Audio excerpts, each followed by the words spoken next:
I found out my future had been stolen through a text message. No warning, no conversation, no apology, just a message. I was sitting in the library at school, finishing my final scholarship application when my phone buzzed. Mom. I smiled when I saw her name. I thought she was texting to ask how the application went.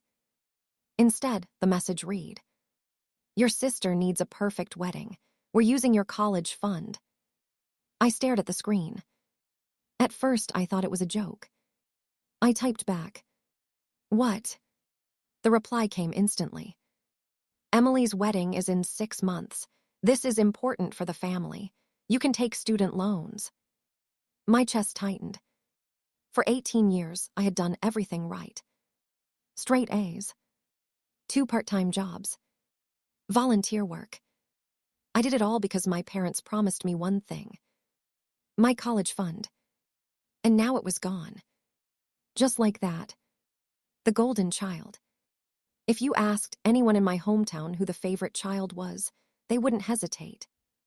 Emily. My older sister. Blonde, perfect smile. Cheer captain in high school. The kind of girl who walked into a room and instantly became the center of attention. People loved her. Teachers loved her. My parents worshipped her. Growing up, the difference between us was obvious. When Emily turned 16, my parents bought her a brand new car. When I turned 16, my dad handed me a used bicycle and said, "Be grateful." Emily's prom dress cost nearly $1,000. Mine came from a clearance rack. But I didn't complain. Because I had something Emily didn't. A plan. College. I wanted to become a lawyer. And for years, my parents told me they were saving money for that dream. Birthdays, holidays, contributions from my grandparents. Everything went into that fund. By the time I turned 18, it had grown to $52,000. Or at least, that's what I thought. The phone call. I called Mom immediately. She answered on the second ring. "Hi, sweetheart. You took my college fund." She sighed like I had asked something annoying. "It's not like that. It literally is like that. Emily's wedding is important. So is my future." Silence filled the line. Then she said something that changed everything. "Emily deserves this more right now." I felt something break inside my chest. More than me. My own mother believed that. Going home. That weekend, I drove home from campus. Our house looked exactly the same. White porch, blue shutters. But inside, everything felt different. Emily was sitting at the kitchen table, with Mom looking at wedding venues on an iPad.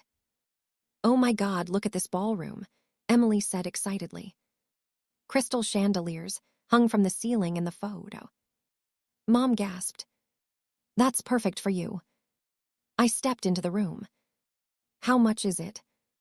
Mom didn't even hesitate. $32,000. Emily smiled at me. "You'll love the wedding, Lily." Like nothing was wrong. Like my entire future wasn't being spent on flower arrangements. Dad's opinion. Later that night, I found Dad in the garage. "Did you know about this?" I asked. He wiped grease from his hands. "Your sister's wedding." "My college fund." He avoided my eyes. "Sometimes families have to make sacrifices." My voice shook. "So I sacrifice my future." He shrugged. "You can take loans." Loans. Decades of debt. Just so Emily could have imported roses and a luxury venue. That was the moment I realized something. My parents didn't see this as stealing. To them, it was completely normal. The wedding planning. Over the next few months, Emily's wedding slowly consumed the entire family. Every weekend, there was another meeting. Cake tastings. Dress fittings. Venue tour. And every time someone asked how they could afford such a huge wedding, my mom proudly said, Family makes sacrifices. Then she would look at me, like I should be proud. Meanwhile, I worked double shifts at the diner just to save money for textbooks. The secret. But there was something my family didn't know. While they were planning a $40,000 wedding, I was planning my escape. My guidance counselor had helped me apply for every scholarship she could find. Dozens of them. Weeks passed. Then one afternoon, I got a call from a number I didn't recognize. "Hello, is this Lily Carter?" "Yes." "This is the financial aid office at the University of Michigan." My heart stopped. "We reviewed your application."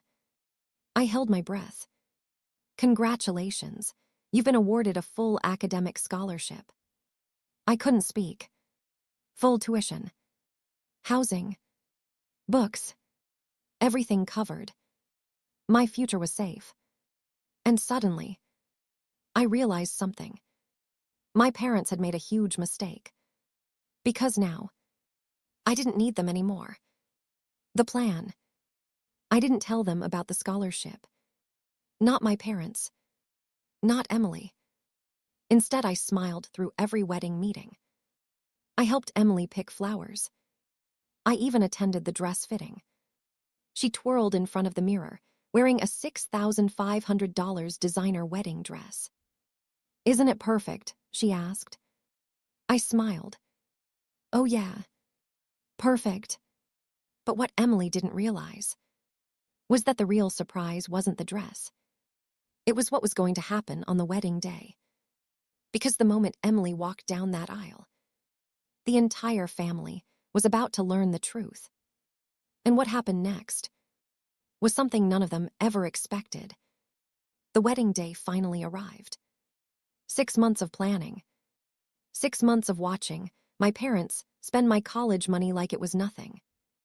And now, everything had led to this moment. The venue looked exactly like the pictures Emily had shown months ago.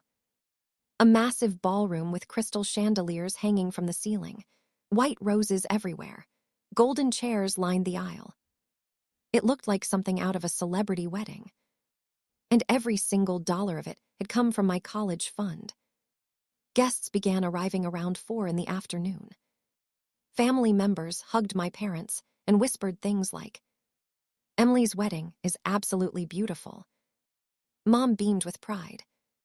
She loved the attention. Meanwhile, I stood quietly near the back of the room, watching, waiting. Because today wasn't just Emily's wedding. Today was the day the truth came out. The bridezilla. Emily had been unbearable all morning. She yelled at the makeup artist because the lipstick shade was too pink. She yelled at the florist because one of the roses was slightly smaller than the others. At one point, she even screamed at Mom. I said ivory napkins, not white. Mom apologized immediately. "I'm sorry, sweetheart, I'll fix it." I watched the whole thing silently. This was the person my parents had sacrificed my future for. A spoiled adult throwing tantrums over napkins. The ceremony begins. At 5 o'clock, the music started. Guests filled the ballroom. The groom, Daniel, stood nervously at the altar. I almost felt bad for him. He had no idea what kind of family he had just married into. Emily appeared at the top of the aisle, wearing her designer dress. Gasps spread across the room. She looked exactly like she wanted. Perfect. Expensive. Admired. My dad walked her down the aisle. My mom cried happily in the front row.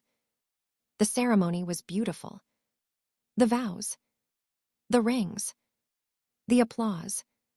Just like Emily had dreamed. And when the officiant finally said, "I now pronounce you husband and wife," the entire room cheered. Emily smiled like she had just won an award. The reception. After the ceremony, everyone moved into the ballroom for the reception. Champagne glasses clinked. People danced under the chandeliers.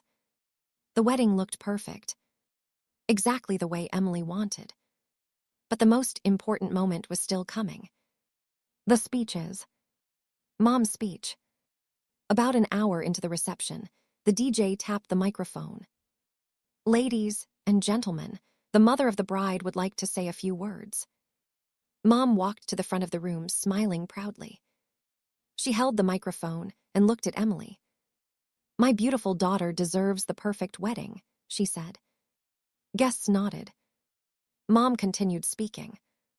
Family always sacrifices for each other, and sometimes that sacrifice comes from unexpected places. Then she looked directly at me. Lily gave up her college fund so Emily could have this special day. Guests began clapping. Some even looked at me with admiration, like I had done something noble. But that wasn't the truth, and I wasn't going to let that lie stand. The moment everything changed, I stood up slowly. Actually, that's not what happened. The clapping stopped immediately.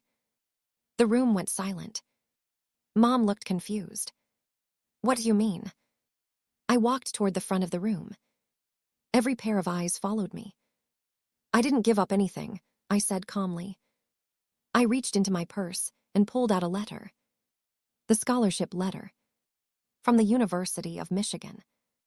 I handed it to my mom. Her hands trembled as she read it. What is this? She whispered. A full academic scholarship, I said. Gasps spread across the room. I'm starting college this fall. Emily's smile disappeared instantly. But the money, Mom said quietly. I shrugged. You already spent it. The real truth. I turned to the guests. My parents told everyone I sacrificed my future for this wedding. I gestured around the ballroom. But the truth is, they never even asked me. The room grew uncomfortably quiet. They took my college fund without permission. Mom looked horrified. Lily, this isn't the time. No, I said calmly. This is exactly the time. Emily suddenly snapped. Why are you ruining my wedding? I looked at her. I didn't ruin anything. Then I added the words that completely changed the atmosphere. I just told the truth. The groom's reaction. Daniel looked stunned. He turned to Emily. Wait, the wedding money came from Lily's college fund. Emily crossed her arms. So what? His face changed instantly. You never told me that. Emily rolled her eyes. It's family money. No, Daniel said slowly. That's not family money. That's her future. Guests started whispering. The perfect wedding suddenly didn't feel so perfect anymore. The final decision. My dad finally stood up. Lily, we can talk about this later. I shook my head. There's nothing left to talk about. I looked around the room one last time. Crystal chandeliers. Imported flowers. A $40,000 wedding built from the money meant for my education. Then I smiled. Enjoy the party. And I walked out of the ballroom. 2 years later. Life has a funny way of working out. I graduated near the top of my class. Law school came next. Meanwhile, Emily's marriage didn't last long. Daniel filed for divorce less than 2 years later. Apparently, a spoiled bride makes a difficult wife. My parents tried, calling me several times after that. But some decisions can't be undone. Some betrayals change everything. And sometimes the quiet daughter, the one nobody expected anything from, becomes the one who walks away with the better future.